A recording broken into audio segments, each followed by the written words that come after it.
Good morning बच्चों।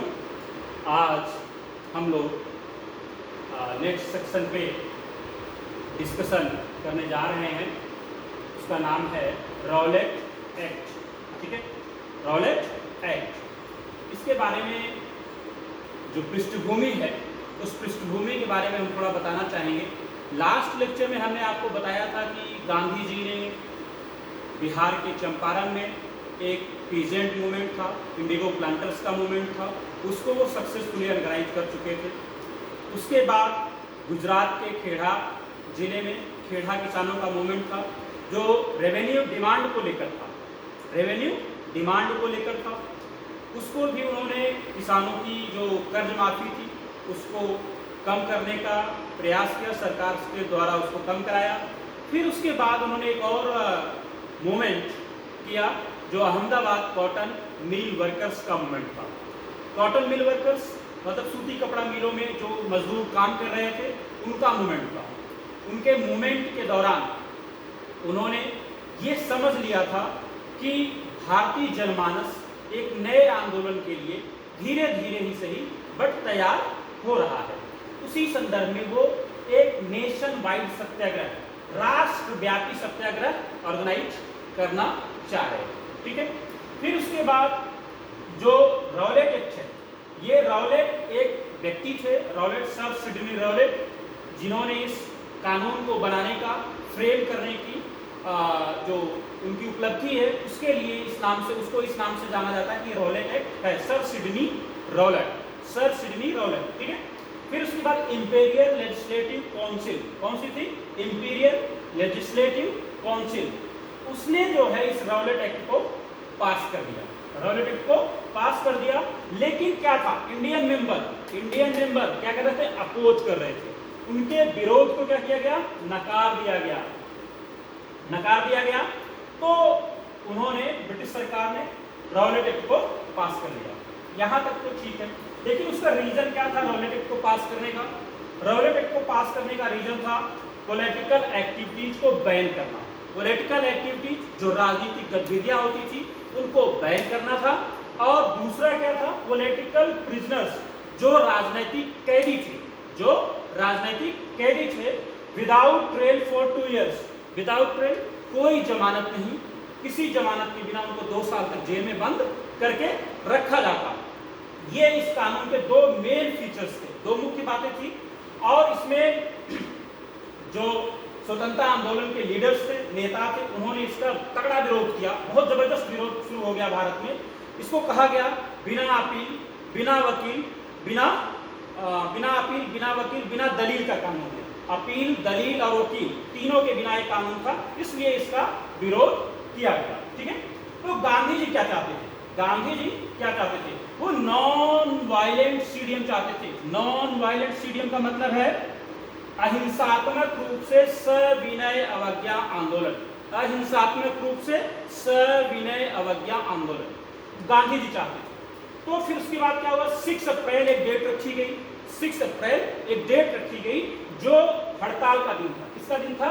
हड़ताल का दिन था। ठीक है, 6 अप्रैल को। तो गांधी जी और धीरे धीरे पूरे देश में टहल रहे थे और मूवमेंट को लीड करने का उनका जो प्रयास था वो अग्रसर होता जा रहा था। तो गांधी जी को क्या किया गया?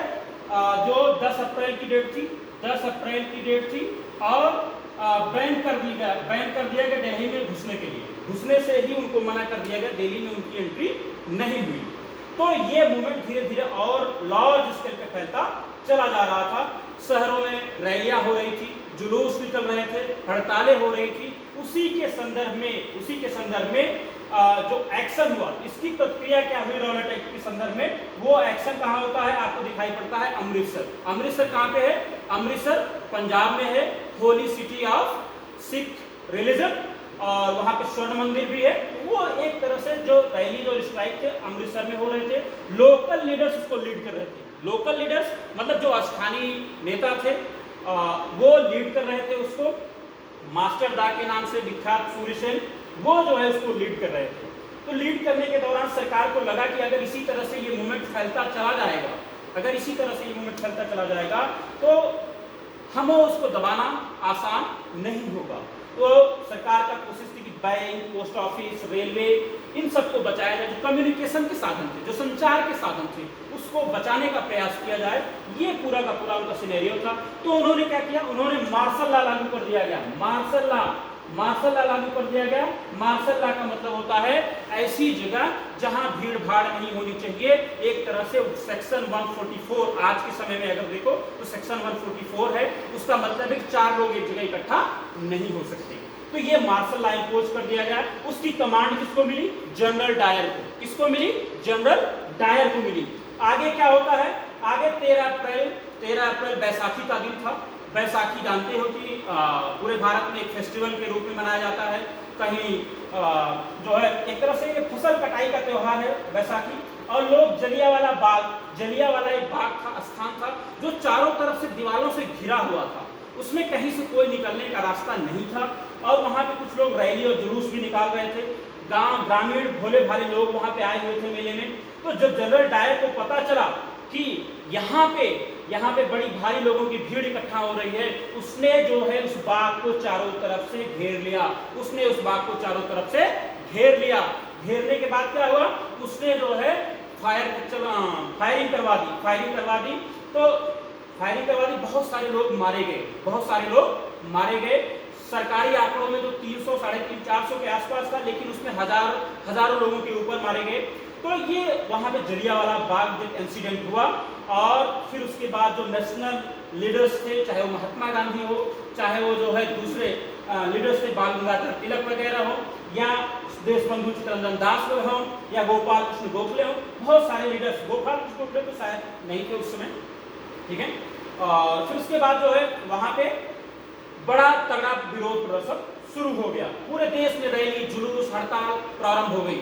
इस तरह से आप अगर देखें तो जो जलियांवाला बाग इंसिडेंट हुआ, जलियांवाला बाग इंसिडेंट, इस इंसिडेंट के विरोध में पूरे भारत में स्ट्राइक, जुलूस, रैली निकलने लगी। लोगों को जागरूक किया जाने लगा, अपने हक के लिए उठना पड़ेगा। तो इस तरह से पूरा विरोध प्रदर्शन शुरू हो गए।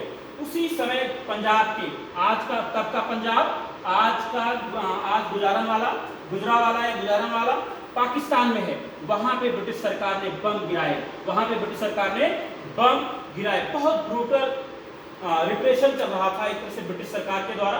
तो कहीं न कहीं ये चीजें हमारे दिमाग में आ रही थी कि हम भी अगर इसको सही तरीके से नहीं किए तो हमारे आने वाले समय में हमारे मूवमेंट को और तेजी से कुचला जाना लगेगा।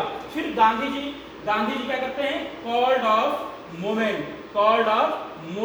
गांधी जी ने इस आंदोलन को वापस ले लिया, और ये जो आंदोलन वापस लिया, उसके बाद उन्होंने आगे की रणनीति को तय करना शुरू किया। इसी के संदर्भित एक अगला जो टॉपिक होगा आपका, वो जो है पूरा का पूरा किस पे होगा, खिलाफत मूवमेंट पे होगा। और खिलाफत मूवमेंट हम नेक्स्ट सेक्शन में डिस्कस करेंगे, ठीक है। Thank you.